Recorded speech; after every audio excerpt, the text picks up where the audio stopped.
کہوں گا کہ ایک رافضی حضرت امام جعفر صادق رضی اللہ تعالیٰ عنہ کے پاس آتا ہے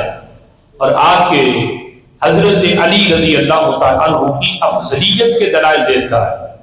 اور امام جعفر صادق جنہیں نسبت ہے حضرت مولا علی سے کہ جو فرزند ہیں حضرت علی کے، اس کے باوجود آپ نے اس رافضی کے دلائل کو رد کیا اور کہا کہ افضلیت میں پہلا نمبر حضرت علی کا میرے ابا جی کا نہیں ہے، بلکہ افضلیت میں پہلا نمبر ان کا ہے جن کو میرے نانا جی نے پہلا نمبر دیا ہوا ہے۔ اور یہ مناظرہ عربی کتب کے اندر پوری سند کے ساتھ موجود ہے، اور اس کی سند اتنی مضبوط ہے کہ امام ابو القاسم عبد الرحمن بن محمد بن سعید انصاری البخاری مکہ مکرمہ میں جب یہ پڑھاتے تھے تو یہ اپنے شاگردوں کو یہ مناظرہ سبقاً پڑھایا کرتے تھے، اور ان کے شاگردوں نے باقاعدہ سبقاً اس مناظرے کو سنا، پڑھا اور آگے پھر اس کو بیان کیا۔ اس سند کے جو آخری راوی ہیں علی بن صالح رضی اللہ تعالی عنہ،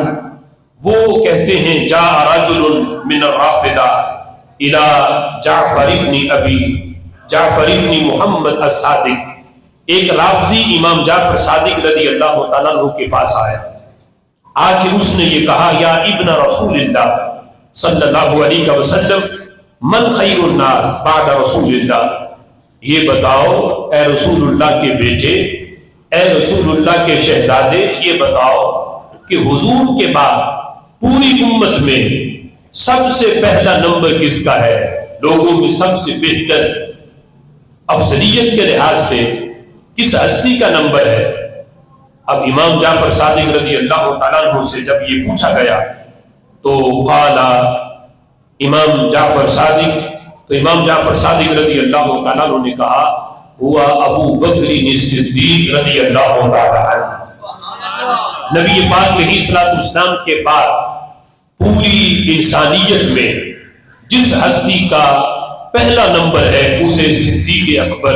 رضی اللہ تعالی عنہ کہا جاتا ہے۔ یہ بات بھی ذہن نشین رہے کہ جب ہم یہ کہتے ہیں کہ رسول اللہ کے بعد پوری انسانیت میں پہلا نمبر حضرت صدیق اکبر کا ہے، تو اس میں جو مقام نبوت ہے وہ خارج ہے، یعنی رسول اللہ کے بعد نمبر نبیوں کا ہے،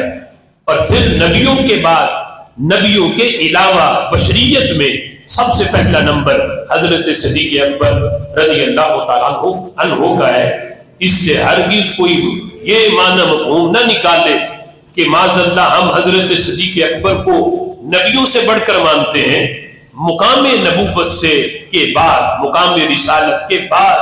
بشریت میں عام انسانوں میں جس ہستی کا نمبر سب سے پہلا ہے وہ حضرت صدیق اکبر رضی اللہ تعالی عنہ کی ذات گرامی ہے۔